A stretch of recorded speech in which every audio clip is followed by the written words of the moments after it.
Donc, du coup, je vais démarrer ma présentation. Plusieurs sujets autour de la thématique de la journée. Donc, quelles nouveautés sur l'implantation les conditions d'implantation du maïs et des prairies. Je vais me focaliser plutôt sur le maïs, étant donné qu'on a peu d'innovation sur les prairies.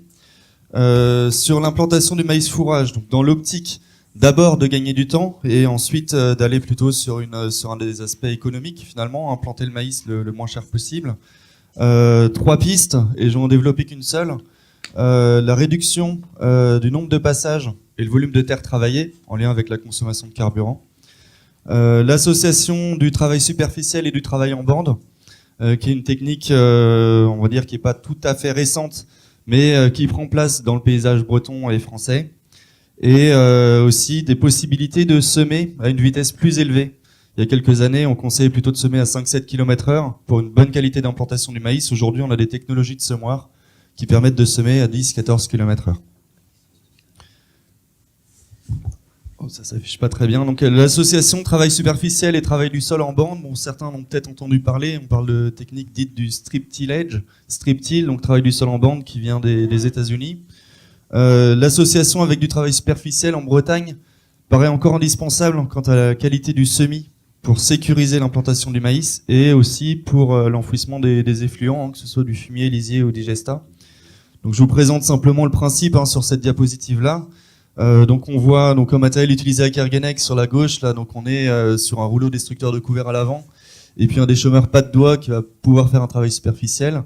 Et puis 2 outils très spécifiques donc présents en Bretagne pour faire du travail du sol en bande. Donc sur fougère, donc un strip till combiné au semoir. Donc là, on va avoir un travail du sol devant la ligne de semis et un semis du maïs juste ensuite. Et une entreprise de travaux agricoles en Bretagne qui est équipée d'un automoteur d'épandage de lisier où on a du coup du travail du sol en bande derrière, où on a un lit de semences dans lequel on va pouvoir venir semer. Donc toutes ces techniques-là, finalement, intègrent ce qu'on appelle aujourd'hui et plus largement l'agriculture de conservation, et tout en ayant, on va dire, dans nos sols bretons et vis-à-vis des impératifs de réussite du maïs fourrage, une certaine sécurisation de l'implantation et du démarrage du maïs. Quelques chiffres simplement pour comparer 2 itinéraires techniques. Alors on a toute une variabilité quelque part. L'itinéraire technique classique, on a des agriculteurs qui font plus de passages et autres. On va dire que l'itinéraire technique rapide présenté en dessous, on va jusqu'à l'extrême de jusqu'où on peut aller en termes de réduction de coûts et de temps de travail.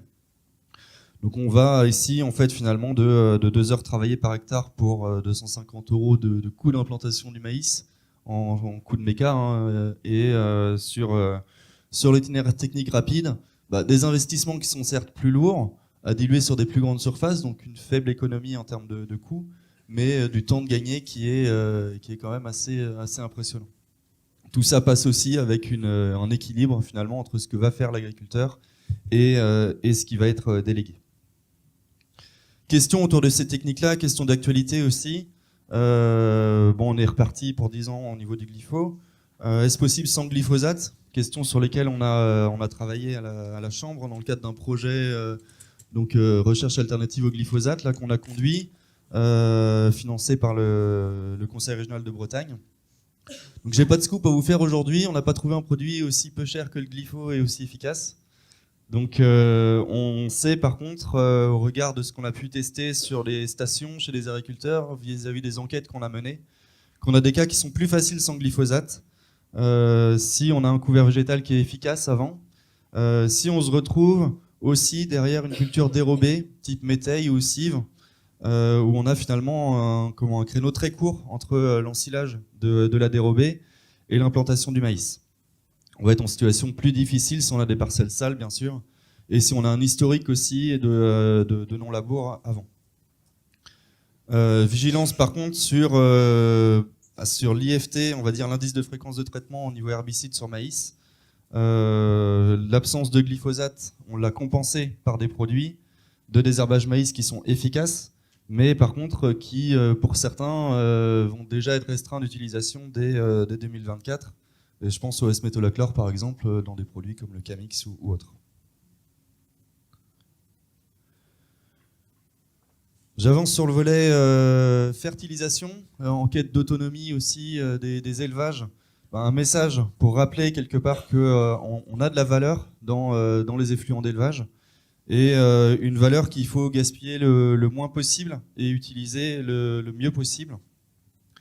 Et un message quelque part par rapport aux élevages pâturants, de bien maîtriser finalement l'équilibre entre ce qui va être apporté sur les prairies, que ce soit par les déjections animales ou la fertilisation, et ce que l'animal ou la machine va pouvoir récolter.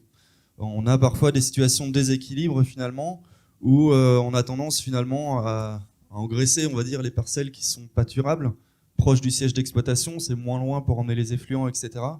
En défavorisant des parcelles qui sont un peu plus au loin et qui vont dans le temps peiner un peu plus pour produire des fourrages ou sur lesquels il va falloir compenser avec des engrais minéraux. Une notion à retenir quelque part, c'est que plus on a de fourrage conservé dans l'alimentation des animaux, plus on va aller chercher à maîtriser les déjections. Et maîtriser les déjections, ça veut dire voir les animaux au bâtiment pour pouvoir récupérer leur déjection derrière. Donc un équilibre qui n'est pas toujours évident à maîtriser, sur la deuxième partie de l'année notamment, où on a envie d'aller chercher l'herbe à l'automne, mais il faut aussi laisser le temps à l'herbe de pousser pour valoriser l'azote qui a été épandu par les animaux ou les machines sur la première partie de l'année. Une petite diapositive pour illustrer finalement aussi la valeur fertilisante des effluents et puis la manne quelque part qu'on peut avoir en termes de fertilité et de fertilisation avec les effluents d'élevage. On se retrouve quand même avec deux produits qui sont différents et qu'on va utiliser de manière différente. On a du fumier qui va plutôt avoir une valeur amendante et qui nécessite un apport précoce au printemps si on veut qu'il soit efficace pour le maïs. Le message clé, en gros, c'est d'apporter le fumier 2 mois avant le semis de maïs. Et le lisier, alors moins qu'un lisier de porc ou qu'un digestat, mais le lisier de bovin va avoir une part d'azote sous forme ammoniacale, donc directement efficace, beaucoup plus importante. Et qui va être plutôt utilisé, lui, possiblement sur céréales, sur prairies, à ne pas négliger sur les prairies, et sur maïs, où là on peut plutôt privilégier un apport au dernier moment ou dans des situations où on est sur un enchaînement dérobé maïs. Donc fumier à privilégier plutôt sur des apports précoces derrière couvert pour le maïs et lisier pour des apports derrière dérobé. Donc j'avance un petit peu pour rester dans le timing. Je voulais mettre l'accent sur sur l'innovation la plus importante sur laquelle on a travaillé au niveau des chambres. Je vous disais sur la diapo précédente, on a une part d'azote non négligeable qui est sous forme ammoniacale dans les déjections épandues. Et malheureusement, cet ammoniac-là est à fort risque de volatilisation. Donc, lors de l'épandage, on va avoir une partie qui va partir dans l'air. Et si les conditions climatiques sont là, on va avoir une transformation de cet ammoniac-là en particules fines. Les particules fines, c'est un enjeu de santé publique. On quitte l'enjeu environnemental qu'on a l'habitude de travailler avec les nitrates, par exemple, pour aller sur un enjeu qualité de l'air et santé publique. Donc on conduit actuellement encore un projet avec l'association Airbrace, qui est une association de mesure de qualité de l'air, pour justement mieux comprendre le lien entre émissions d'ammoniac d'origine agricole et qualité de l'air, et proposer aussi aux agriculteurs des outils qui leur permettent de valoriser au mieux les déjections et du coup perdre le moins possible d'ammoniac lors des épandages. Donc on a construit un outil d'aide à la décision qui s'appelle AgriVisionnaire, qui a été primé cette année de 2 étoiles au SPACE. Donc on en est fiers. Ça montre aussi un intérêt au-delà de notre groupe de travail sur la thématique. Et c'est un outil qui est aujourd'hui en accès libre, gratuit, plutôt à destination des agriculteurs qui vendent eux-mêmes leurs déjections, mais aussi des CUMA et des entreprises de travaux agricoles. Donc en termes de fonctionnement, je ne vais pas vous faire une démonstration de l'outil, mais quelques captures de l'écran. Donc c'est un outil qui est accessible sur le web ou sur smartphone. Vous avez l'adresse dans votre livret, elle est sur la première diapo en haut à droite. Et qui permet de simuler un épandage. Donc par exemple ici, on est sur un épandage de lisier de porc charcutier, on va mettre 30 mètres cubes hectares. On a choisi de les pendre avec une rampe appendillaire. On a des menus déroulants qui permettent justement de choisir son matériel et ne pas faire d'incorporation derrière. Et avec la météo à 3 jours, on peut identifier finalement la quantité d'azote qu'on va perdre sous forme d'ammoniac volatilisé en fonction de la météo, mais aussi en fonction du matériel utilisé. Une chose que j'ai pas précisé tout à l'heure, la volatilisation, elle va se faire plus ou moins en fonction des conditions météo aussi. Si on est sur un sol chaud, qui est nu, qui est sec, avec du vent, donc des conditions où on se dit tiens c'est le bon moment d'aller pendre au printemps là, quand on a un grand ciel bleu, et c'est malheureusement à ce moment-là qu'on a le plus de risques de volatilisation. Si on fait un épandage à la buse sans vent dans un crachin breton, on a très peu de volatilisation derrière.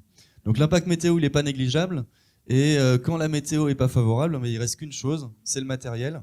Donc on s'imagine bien que la pire des situations, c'est la buse qui brasse le lisier dans l'air avant qu'il se redépose. Et puis la meilleure situation, c'est l'enfouissement direct. Mais on n'a pas toujours le matériel, les conditions et les cultures pour le faire. Sur céréales et sur prairies, c'est un peu plus complexe. Donc l'idée, c'est bien de pouvoir guider l'agriculteur finalement dans sa prise de décision sur une date de chantier et un choix de matériel.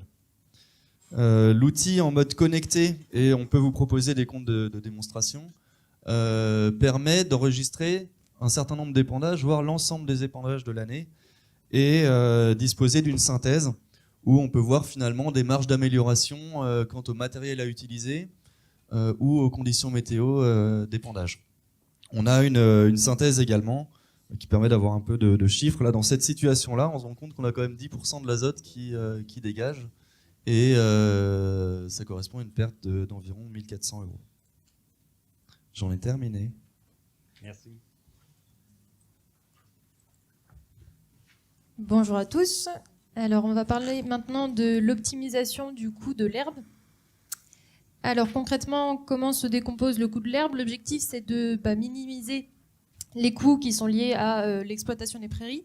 Donc, que ce soit l'amortissement des coûts d'implantation, le coût d'entretien avec notamment les charges de fertilisation, et puis les coûts de récolte, et en contrepartie de maximiser également donc la productivité des prairies et la valorisation des fourrages pour diminuer au maximum le coût de l'herbe.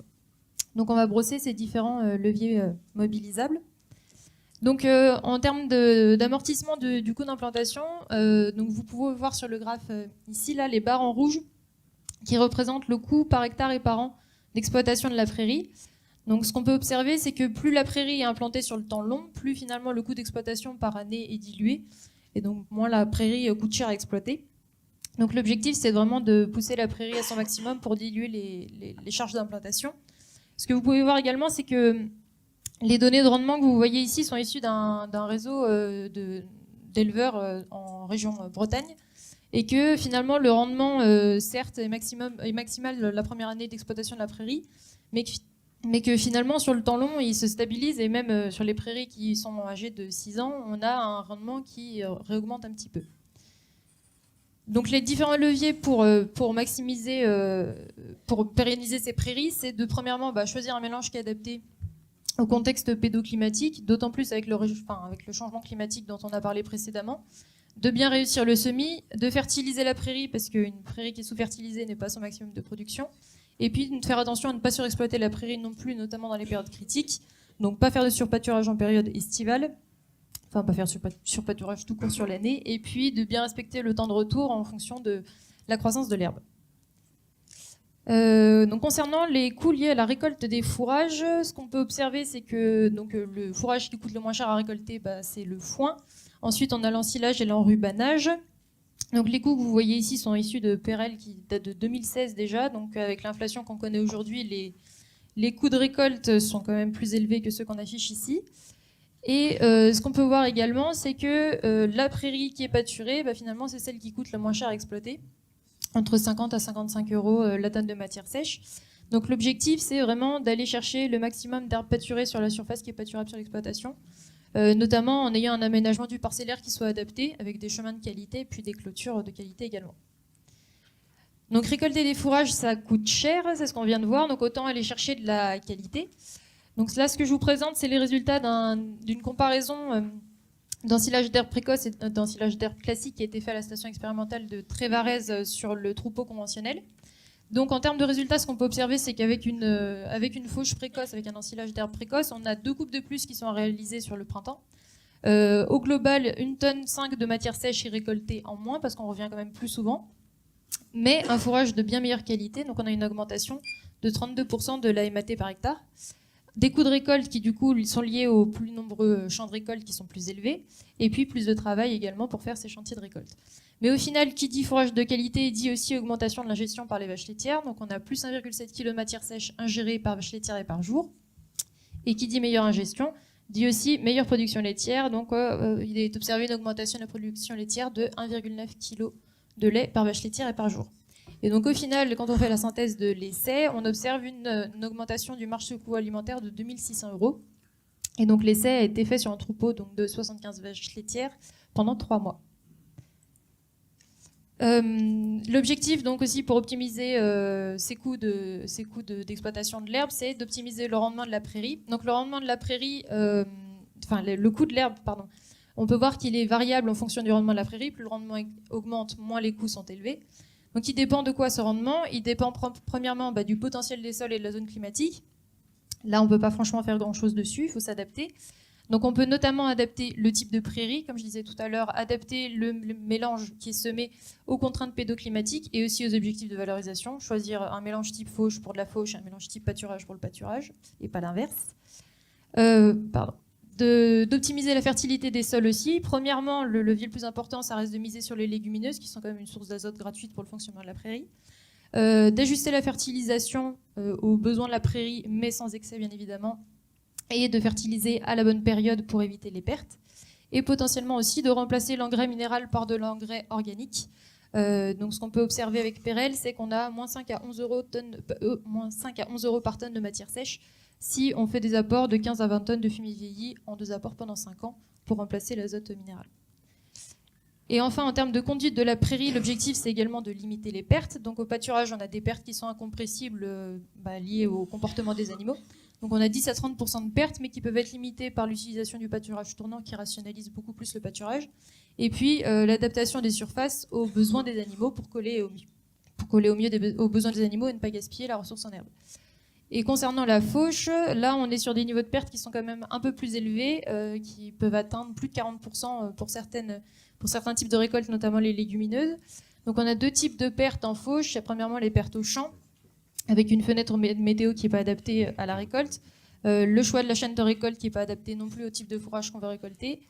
Et puis on a des pertes de stockage aussi. Au moment du tassage du silo, on sait que les silos d'herbe ne sont pas ceux qui sont forcément les mieux réussis, mais c'est vraiment très important de bien tasser le silo, de bâcher rapidement derrière aussi, et puis de faire attention aux zones de stockage de l'enrubanage pour qu'on ne perde pas des balles par le perçage de la bâche. Merci. Bien, après avoir vu comment gagner en temps de travail au champ et au silo, on va voir comment on peut gagner en autonomie au niveau de loge des vaches laitières.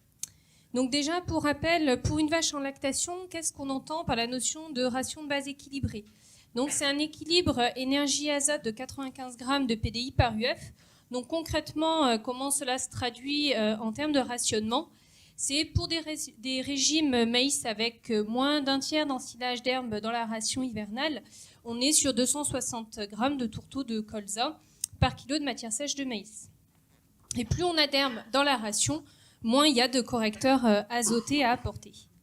Alors concrètement, si on prend un exemple, qu'est-ce que cela se traduit? Donc si on prend les exploitations laitières moyennes bretonnes qui ont une accessibilité de 25 arts par vache au pâturage, donc dans leur ration annuelle, on est à peu près sur 4,5 tonnes de maïs et 1,8 tonne d'herbe pâturée. Donc là, c'est dans des régimes où on n'a pas d'ensilage d'herbe en ration hivernale. Et on arrive dans des systèmes 25 arts à se passer 70 jours par an en moyenne de correcteurs azotés. Et le fait en fait d'optimiser sa ration et d'équilibrer sa ration, on peut économiser 150 kg de correcteurs azotés par vache et par an par rapport à un système qui est moins pâturant. Et si on était dans des régimes où on avait de l'ensilage d'herbe en ration hivernale, on a encore un peu plus d'économie en termes de correcteurs azotés. Après, parfois, dans certaines situations, l'autonomie n'est pas forcément synonyme de revenu. C'est le cas de la ration qu'on a testée à la station expérimentale de Trévarez, où on a comparé une ration hivernale à base d'ensilage de maïs avec 4 kg d'ensilage d'herbe, corrigé à 95 grammes de PDI par du tourteau de colza, versus une ration à base de maïs épi ensilé, où on avait 5 kg de matière sèche par vache et par jour, et on avait de l'ensilage d'herbe à volonté. Donc dans cette ration-là, on a eu une baisse très importante de l'ingestion des vaches laitières, entre quasiment 4 à 5 kg de matière sèche en moins ingérée par vache et par jour, ce qui a entraîné mécaniquement une perte de lait très forte, puisqu'on a perdu 6,5 kg de lait par vache et par jour, accompagnée d'une baisse de 1,45 points de TP. Cet essai a entraîné du coup une baisse du coût alimentaire au 1000 litres pour la ration ABCD. Donc on a gagné en coût alimentaire grâce à notre ration plus économe. Mais par contre, si on regarde en euros totaux, donc ça rejoint ce que disait Sophie précédemment, notre marge coût alimentaire s'est dégradée de 12 000 € sur 3 mois d'utilisation pour un troupeau de 75 vaches, dans la situation où on ne compense pas la perte de lait par une augmentation des effectifs. En termes d'environnement, cette ration ABCD n'a pas eu d'effet, voire a dégradé en fait l'empreinte carbone du lait si on augmente les effectifs pour produire les mêmes niveaux de production. Donc, des fois, les rations autonomes, on gagne en coût alimentaire au 1000 litres, mais finalement, on perd en revenus, on perd en lait. Donc, ça ne veut pas dire que l'autonomie est systématiquement synonyme de revenus en plus.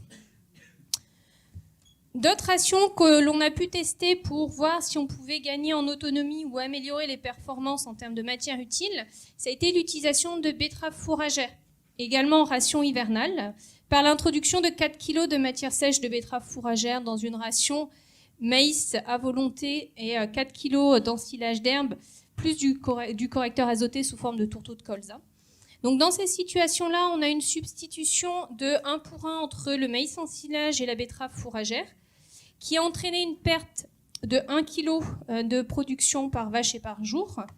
On a gagné au niveau du TB et du TP chez les multipares, pas chez les primipares, ce qui entraîne une production équivalente avec ou sans betterave de la matière utile dans le lait. Donc, c'est par contre une culture qui peut être intéressante d'un point de vue agronomique, d'un point de vue environnemental, puisqu'elle va capter de l'azote à une période où le maïs n'en captera plus, sur le mois de septembre. On est sur des rendements qui sont, dans les situations les moins favorables, équivalentes à un rendement maïs, et dans les situations les plus favorables, on est à plus de 25% de rendement en betterave fourragère par rapport à du maïs ensilage.